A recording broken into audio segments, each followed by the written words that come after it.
on the set. All right, one. We hate It's a Wonderful Life. We love It's a Wonderful Life. What about you? It's a Wonderful Life from 1946, a holiday family movie. An angel is sent from heaven to help a desperately frustrated businessman, played by Jimmy Stewart, by showing him what life would have been like if he had never existed. A thinking person's Christmas film that only improves with age. Ooh, nice touch, Debbie. Like a fine wine. So I guess we know how you're going.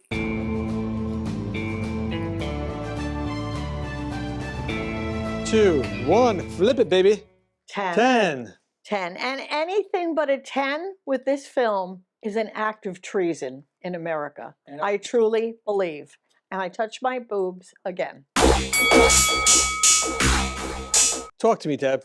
What are some of the scenes that stand out? I mean, you're talking about an opening. God is represented by the universe in these little flashing rays of pinpoints of light. They're having a conversation about George Bailey, the main character played by Jimmy Stewart, and who they should send down, an angel, Clarence, who's not the brightest angel. He hasn't earned his wings yet. He's a second-class angel. Well, St. Joseph said he has the IQ of a rabbit. So to go flash back in time to George Bailey. When he was a preteen. And they show the elements of his life from the time he was a child to through his adulthood. And the things that were so hard on him, but so instrumental to helping people that would have had a horrible tragedy or never existed or never had anything throughout life that he touched his life too. Right. And one thing I can say is I have seen this movie. Actually, I saw it in 1981 when I called in sick from my job that day. And it was on Channel 11 or whatever, I don't even know. And I watched 5 minutes of it and I got so intrigued in it. And I can honestly say that I just watched it again to do our deep dive, and I cried twice. Oh, God. I've seen it 100 times, but there's 2 scenes that actually make me cry. And one in the beginning is Mr. Gower. Yeah, so let's jump into that. It just... Because that's one of my scenes that I wanted to talk about. George has a disability because he tried to save his brother from going into a pond, a lake, broken ice, goes in, saves his brother, but now his ear is injured because he gets infected, waterlogged, and he can no longer hear from one side. He works at, I guess it's a drugstore, an old-fashioned pharmacy where you had, you know, sort of like an ice cream shop, and you got to serve. And here, what I found funny, he gets better. And after he gets better, the first thing that this 12-year-old George Bailey does is go to work, which, you know, nowadays you'd be like, oh, child labor laws. But no, back then, he'd go to work. He was serving ice cream, and he's serving Violet and Mary. He notices that his boss not looking too good. Well, he sees a telegram, and it says that his son died from influenza, which back then, took a lot of people's lives. Right. And then he sees Mr. Gower, and he's in the back of the shop where back then the pharmacist actually filled the little capsules. He's drunk because he can't handle his son dying. But also notices that he's filling a prescription with poison that he's mistakenly fill it for one of his customers. He desperately tries to get someone to help to no end. He can't, he doesn't. He goes to his father. When he comes back, there's this, to me, that's what got me all welled up. One of the scenes that got me all welled up is he's trying to tell Mr. Garrick that it's poison, and his boss wails on him. But you got hit back then. I was hit in school, in grammar school, a lot. And I mean, it wasn't any big deal. I mean, you know, the nuns would wail you right to the ground if they wanted to. I mean, nowadays watching it, we might be like taken aback, but it was back then. Common. So to the viewer back then, it was like, okay, it's typical. But what I found interesting reviewing this is that the child actor actually got hurt. His ear was bleeding. Really? Yes. I don't know if he acted this or he actually was this way because he was so upset, so distraught. He starts crying, and when Mr. Garrick realizes that, oh my God, I am about to poison. He puts his finger in and tastes it. That he apologizes, and the boy is crying. And then the actor was so traumatized, the child actor, that he was fearful. And at the end of that scene, the actor the adult, went up and embraced him and said, "It's okay. I'm so sorry." And he knew that he went a little too far. That scene killed me. I watched it. I actually watched this last night very late again, and I was crying all by myself, sitting on the couch, because the emotion was so raw and real, and you felt what would happen to Mr. Gower. He would have been in jail. He would have, his life would have been destroyed. George is meeting with Mary and Violet. They're customers. They want some ice cream, but they also think George is cute. Mary has deep feelings even as a child and whispers in his ear, the ear that he can't hear, George's ear. George Bailey, I'll love you till the day I die. But George was really, excuse my language, he was a dick to her. As a little boy, Well, he was talking about don't you like coconuts? Are you brainless? Well, because he was, from a young age, just wanted escapism, and everything in the town was a bore to him. When he goes to look for help, because he sees a sign on the wall that says, "Ask Dad." So he runs to the Bailey Building and Loan to talk to his father about the pills. What should he do? And that's where we're introduced to Mr. Potter. Person in town with all the money, that runs everything, very wealthy, has servants, a fancy car. And of course, Mr. Potter thinks that George Bailey, the father, is very why is he doing all this stuff? He's running this down and out loan company. He thinks he's a fool. And George tries to talk to his dad. And of course, his father is being put under the thumb of Mr. Potter. Being belittled by Mr. Potter. And Mr. Potter's in a wheelchair. Yeah, son, I'll talk to you later. Yeah. And then George gets upset as a boy. He actually pushes Mr. Potter. "How dare you call my father that? My father's like a good man." And because he's seeing his father's getting belittled by this rich man of the town. The stage for the whole tone of the dichotomy and the conflict between Mr. Potter and George Bailey. So George goes through all these different changes. He's trying to get away. He gets married. They're going to go on a honeymoon. He's finally going to see a little bit of the world. And he's driving away in the taxi cab, and there's a mob of people at the bank because Potter's trying to shut it down, and they want their money. So he stops, goes in, and is trying to tell the people, "Hey, listen, don't take the money. You take the money, we're done. Potter will win." And he convinces a lot of them to sort of take a little bit, but he uses the money that he raised in his wedding, his honeymoon money. See, Mary wants to go. She's like, let's go. Don't stop. Don't stop. So she would have gone on these adventures with him. But Mary was right there with him. She's the one who pulled out the money, and because that was his opportunity, his other opportunity to get out. Right. At every turn, he's that happens so much to all of us sometimes, with family, with life. And that's why it's a great example of everything. And I think that's why a lot of people can relate. Because I think a lot of people want to be somewhere else where they think it would be better, more interesting. A lot of us do what we have to rather than what we want to in life. But at the very end, when there's the time that he decides that he should live, when he goes home and Harry comes home and he flies home to see George because he hears he's in trouble, he says, "My brother is the richest man in town." And I can't see anybody watching that and having a dry eye in the house. That is just so, if you have any love of family and just anybody that you care about through life, and you feel like you've been misunderstood or not appreciated or been told in your life, you kind of you see through person. If somebody validates it, at the end where everybody in town, even the bank examiner puts money in the basket, they all come to town because of Uncle Billy's mistake where he's such a fuddy-duddy. He loses the money. Loses $8,000, which is about $150,000 nowadays. I think it was around that much when you convert it. Who the heck would be carrying that kind of cash? I guess back then, you didn't have credit cards, folks. And it's in an envelope. And he mistakenly, after he's making fun of Potter because Harry, his nephew, is a war hero. Yeah. And they're going to have a parade and a big, presentation. And, now finally, the Baileys are something in town. Yeah, in the versus paper. Potter. He shows them the newspaper with the headline, "Harry Bailey comes home. He killed 10 people and saved a giant kamikaze ship that had all the men on it." Right, because there was a kamikaze coming down to ram into the ship. Potter all along is jealous of Bailey's because they're the only ones that are not under his thumb. Yet, he tries. Interesting parallel between George Bailey and Mr. Potter.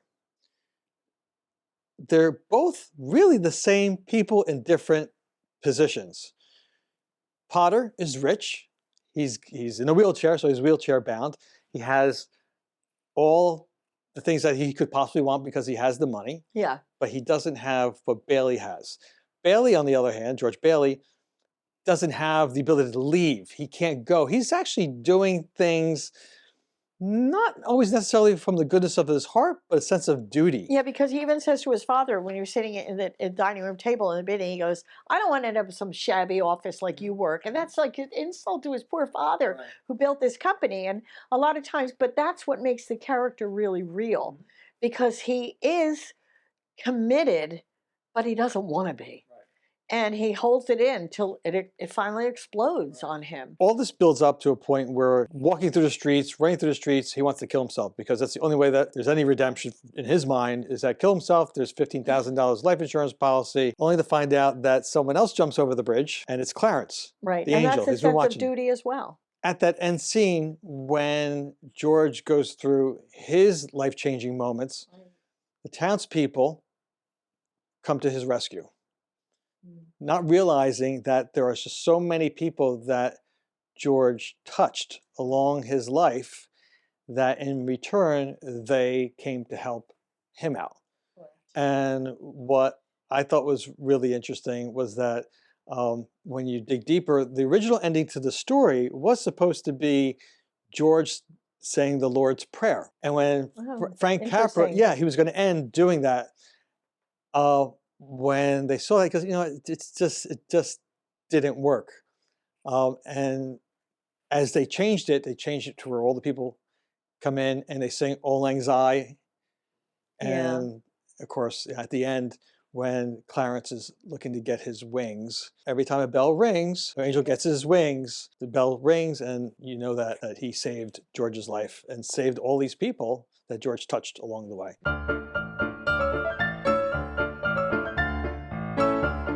This, to me, we've had a maraschino cherry or a thing running through the vein of these holiday pictures.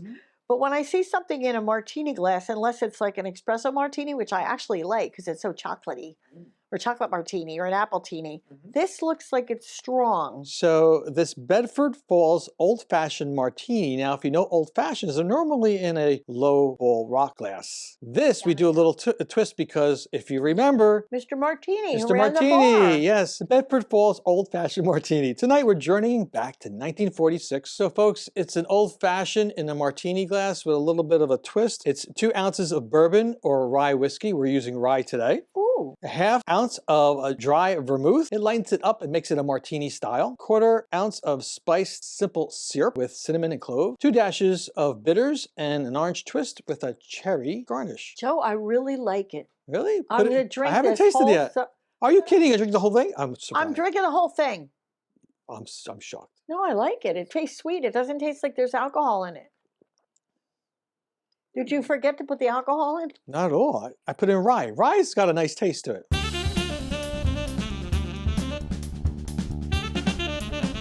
I was going to be Mr. Potter, but aesthetically, I could not be in the big giant wheelchair and have the set look decent. So I'm Donna Reed.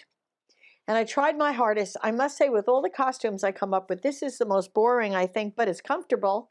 And I can feel the fire, which is nice. And I like the character. And I tried to be Donna Reedish with pearls. Donna Reed. And I'm dressed up as Clarence the Angel. Okay. Or maybe Olivia Newton-John in the music video Physical. Or you could have been in a Fellini movie. Okay. Or I could be the lead singer of Loverboy. So I did a little bit of a twist on my angel outfit. All right. Where I got my feathers here, new age look, with my bandana being my halo. Okay. So hopefully before we're done with today's episode, we'll hear a bell ring and I can get my wings. There you go.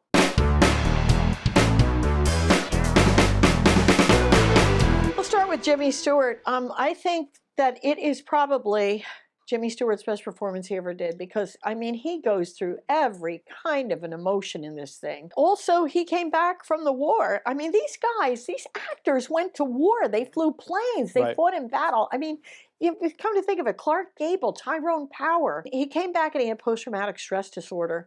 And It's a Wonderful Life really helped him through that because it was very emotional. And he said it was his favorite movie that he ever did. And he didn't have a lot of confidence. Yeah, he was a decorated bomber pilot in World War II, and he became a brigadier general rising in the U.S. Air Force. It's amazing people. But Donna Reed. Yeah. She was also a baseball player. She was? Yes. There was a scene where in the scene where her and George are walking home after the high school graduation, there's the old abandoned house where they throw the rock. George throws a rock. Donna throws the rock. Well, they had a marksman behind the scenes because as she throws the rock, assuming she was going to miss it, the marksman was going to shoot the window and shatter it, but she hit it on the first shot. So people didn't know that. Matter of fact, when they were casting her, again, she was a fresh face at the time. They wanted someone like a farmer's daughter, kind of Midwest. And Lionel Barrymore didn't believe that. So during the filming, during the interaction that he had with her on set, he said, I bet you can't milk a cow. He was testing her if she was really a farmer's daughter. She went to the cow, she milked it and proved that, and she actually won money. I think it was like she was so pretty $10, too. I was really, when we deep dive on these things, I was looking at her, I go, she's so pretty. She's just not, I don't think she's really sexy. She's not going to, but she's pretty. She's very beautiful. But do you know that Jimmy Stewart kind of blamed her for not winning the Oscar? Or getting that's kind of mean. Yeah, after the movie came out. I didn't hear anything bad about Jimmy Stewart. And that he kind of made a slight remark in the later, after the movie came out, didn't do well at the box office. And one of the things that he had said to the press was that he believed that because Donna was a fresh face and no one knew her, it didn't attract people to the... You know what he reminds me of too a little bit? The structure of A Christmas Carol, because the epiphany at the end, well, he has epiphany of a different direction. It isn't like, but it is an epiphany that was shown to him by Clarence, and it changes everything. So it's kind of like the same parallel type of thing to A Christmas Carol. It is, because George, at the point where he can't find the money, there's $8,000 lost. He goes to Potter. Now, Potter, that sneaky little son of a bitch, has the money. He could easily have given it back, but remember, the only people that he couldn't control in the town were the Baileys. This was his opportunity. Also, the score, which nobody really ever talks about, and I was shocked when I checked this out. I did the deep dive, I did my notes, and then I was watching it again, and I noticed the score was done by Dmitri Tiomkin, who wrote The Guns of Navarone, and that was considered one of the best American scores until like 1980. It did poorly at the box office. And it wasn't until much later where it became a regularly shown TV movie. In the 80s, I think it was. Because I remember calling in 1981. I just bought my house in Lakewood, and I was sitting on the couch faking that I was sick, watching this movie. You were sick? Well, I wasn't really sick. But because of TV, it became more popular. Right. Well, that's what happened with a lot of these things. And that Raven, that was Uncle Billy's Raven, appeared in 1,000 films. And guess what other movie it was in? Don't say it because it's part of my Joe's thing. Okay, not saying it. I'm not saying a word. Uncle Billy loses $8,000 as we learn. At the end of the movie, the townspeople rush in to donate money. Even Mr. Martini, he says, I busted the juice box too. So in total, how much did they raise? About? Was it $25,000? You're right. Very good. Sam Wainwright sends a telegram money from Europe. And he sends orders at $25,000 be sent. And the irony is that they only lost $8,000. So all those people that donated, I'm surprised they didn't say, like, can I have my money back? Like, what are we going to do with the extra money? Maybe they did. You never know. For the audience, check this one out. A raven, as Debbie mentioned earlier, appears in several scenes as Uncle Billy's pet. Not just any raven, but the same raven that appeared in every Frank Capra movie since 1938. He also appears as the crow that lands on the scarecrow in The Wizard of Oz. And 1,000 feature films. What was the name of this raven? Comment below, we'll give you a shout out. Speed trivia, here we go. In the high school graduation scene, George cuts in Mary's high school dance partner. Do you know who that actor was? Yeah. I know you know. Alfalfa from The Little Rascals. Yep, Carl Switzer from Alfalfa, The Little Rascals. Sheldon Leonard, who played... Right, dyslexic. Sheldon Leonard, who played Nicky, Martini's bartender, Yes. said he did the role for extra cash so he could go see baseball games. Big Bang Theory creator Chuck Lorre named his two main characters, Sheldon and Leonard, after this actor. The bell rang 42 times in the movie. So 42 angels got their wings, because you could hear the bells ringing throughout the movie. What would have happened if George wasn't alive? His brother would have died, Yes. because he wouldn't have saved him. The cab driver, Ernie, would have lost his wife and kid, Correct. if you remember that. Martini's bar would have been owned by thugs. There's a Nick, honky tonk. yes, Nick ends up running the show there, and he was a real thug. Yes. Mr. Gower goes to jail for poison. 20 years. Uncle Billy went to the insane asylum. Oh, yeah. Mary ends up being a librarian. Spinster. A spinster. Spinster. So Mary doesn't get married. And the mother runs a boarding house. Mother, and then Bailey Park is a cemetery. And the building alone went out of business years Which ago. I thought was kind of fascinating. Like, if you're Mary and you don't get married, what do you end up being? A librarian. Like, huh? With glasses and everything.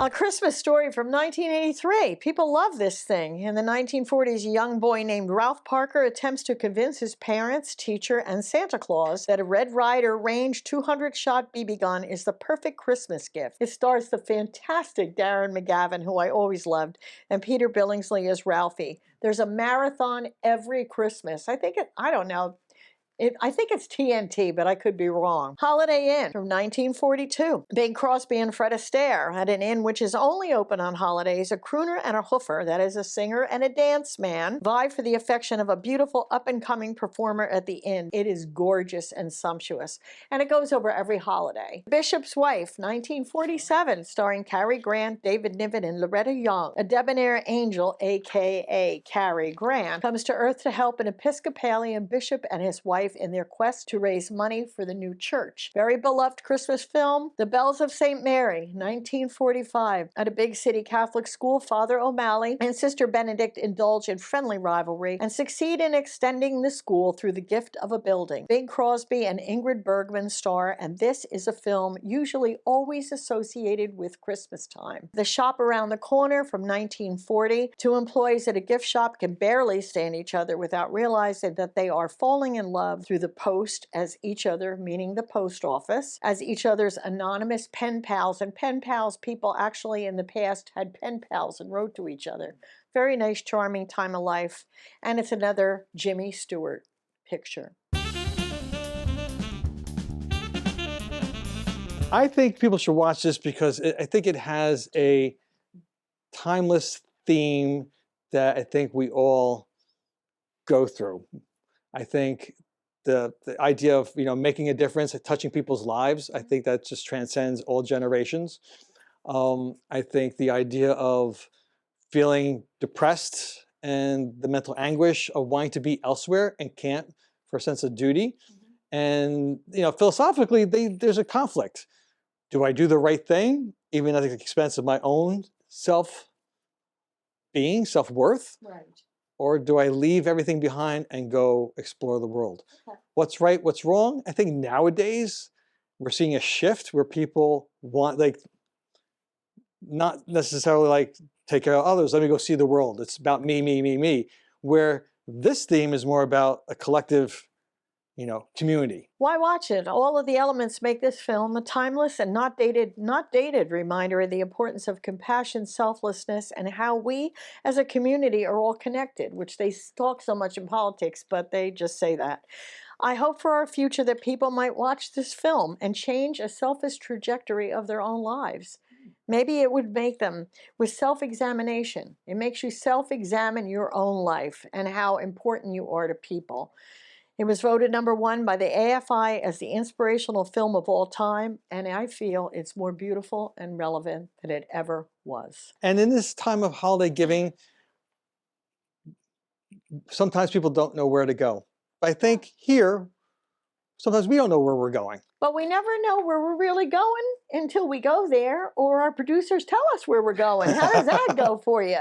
And with that said, let's do a little Auld Lang Syne. Oh, I need my hat. Should all acquaintance be forgot and never brought to mind? Should all acquaintance be forgot on days of old lang syne?